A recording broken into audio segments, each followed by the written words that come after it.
বাংলাদেশের রক্ত নিয়েও সিন্ডিকেট শুরু হয়ে গেল ভাই। হসপিটালে রক্ত থাকার পর বলে রক্ত নাই। আসলে বাংলাদেশে জন্মগ্রহণ করে আমরা করছি জীবন সবচেয়ে বড় ভুল। আমাদের বাপ মা করছে ভুল। উপরে সরকার বানাইছি, আমরা সেনাবাহিনীর হাতে সরকার দিছি, তারা বাংলাদেশের বালের উন্নয়ন করতে পারে না। তারা 36 দিন পর তারা এনসিপি গঠন করে। তুলাই অভিশপ্ত না, কি করব বলেন? আপনারা যে নিউজ দিতেছেন ভাই, মিনিমাম মারা গেছে 150 থেকে 200-র উপরে। আপনারা নিউজ দিতেছেন এইখানে 10 জন, ওইখানে 1 জন, এইখানে 2 জন। এক শেখ হাসিনা খুনি হাসিনারে পাঠাইছি, আরেক খুনি দলরে নিয়ে আসছি।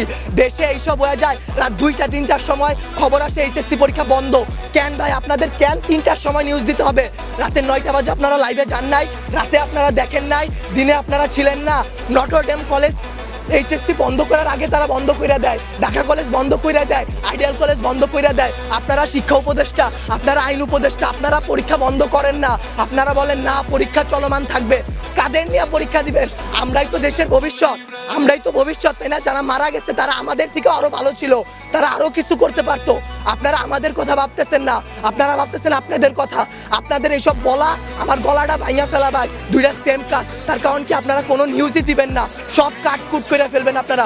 আপনারা যে নিউজ নিতেছেন ভাই, মিনিমাম মারা গেছে 150 থেকে 200-র উপরে। আপনারা নিউজ দিতেছেন এইখানে 10 জন, ওইখানে 1 জন, এইখানে 2 জন। আর সত্যের পথে চলেন, আল্লাহ আছে। আল্লাহ কিন্তু ভাই বিচার করবে, ভাইবা নিয়েন না যে আল্লাহ ছাইরা দিবে। যেই বিচার ভাই আমরা করতে পারবো না, আপনারা পারবেন না, সেই বিচার আল্লাহ আপনাদের উপর করবে ভাই। আর কিছু বলার নাই, একদিন না একদিন ভাই এই বিচার আপনারা পাবেন। জুলাই আন্দোলনে তারা হইতেছে 36 দিনের রাজনীতিবিদ। তারা 36 দিন পর তারা এনসিপি গঠন করে, তারা জামাত বের হয়ে আসে, তারা এরে মারে, ওরে মারে, তারা নির্বাচন চায়, তারা এই করে, তারা সেই করে। তারা বাংলাদেশের বালের উন্নয়ন করতে পারে না। আপনাদের বলা আর এই যে নিজের গালে নিচে এইভাবে থাপ্পড় দেওয়া ভাই সেম কথা। ব্যথাটা নিজের উপরই, থুতুটা নিজের উপরই পড়ে।